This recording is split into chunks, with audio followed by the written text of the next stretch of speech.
After the storm swept through, Governor Whitmer yesterday declared a state of emergency for 3 affected counties. But what does that allow the state to do? 13 on your side, political reporter Josh Albertus has details on how it works.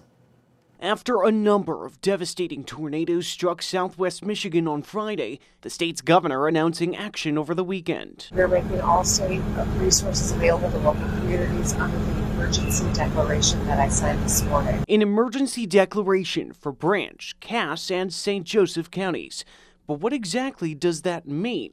What does an emergency declaration allow the state to do for those impacted? The governor can sort of coordinate and use any state resources of any type to assist in responding to the emergency. The state's Emergency Management Act gives powers to the governor, including directing evacuations and seeking federal aid if necessary. Some powers as wide-ranging as commandeering private property and suspending regulatory statutes, orders, and rules. The most common example is every county's got rules on the weight of trucks that can be on their roads during certain times of the year.